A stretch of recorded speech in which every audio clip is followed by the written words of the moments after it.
Il-Konslu Onorarju għal Malta fi Skopje kien projbit milli jidħol l-Istati Uniti wara l-allegat involviment tiegħu f'każ ta' korruzzjoni. L-eks deputat Prim Ministru tal-Maċedonja Koċo Anguchev kien ilu jmexxi l-Konsulat Malti fi Skopje minn Ottubru tal-2021 wara li l-pożizzjoni tiegħu ġiet approvata mill-Gvern Malti. U kien biss wara li Times of Malta bdiet tinvestiga din l-istorja li l-Ministru responsabbli Ian Borg waqqaf lil Anguchev mill-kariga tiegħu.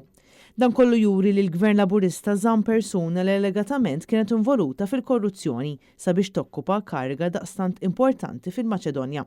Skont sqarrija pubblikata mid-Dipartiment tal-Istat Amerikan, Anguchev ma jistax jidħol l-Istati Uniti wara jabbuża mill-pożizzjoni tiegħu waqt li kien fil-kariga ta' deputat Prim Ministru tal-Maċedonja u dan għamlu biex jaġevola l-interess tan-negozju privat tiegħu.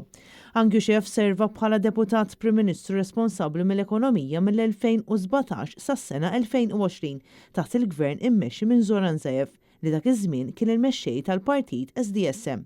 Meta kien qed iwieġeb mistoqsijiet mibgħuta mit-Times kellim mal-Ministeru tal-Affarijiet Barranin qal li l-Ministeru qatt ma rċieva informazzjoni negattiva fil-konfront tal-Konslu tal-Maċedonja sa mill-ħatra tiegħu fl-2021.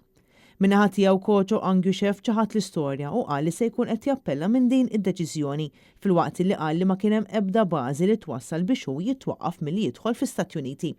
Anguchev żar Malta f'April illi għadda fejn kellu anke laqgħa mal-Ministru tal-Affarijiet Barranin Ian Borg. Sentejn ilu kien hemm projbizzjoni simili mill-Amerikani fil-konfront tal-eks Ministru Laburista Konrad Mizzi u l-eks Chief of Staff Kastilja Kiċ Kembri. Dan wara li jisimhom kien implikat f'diversi allegazzjonijiet serjissimi.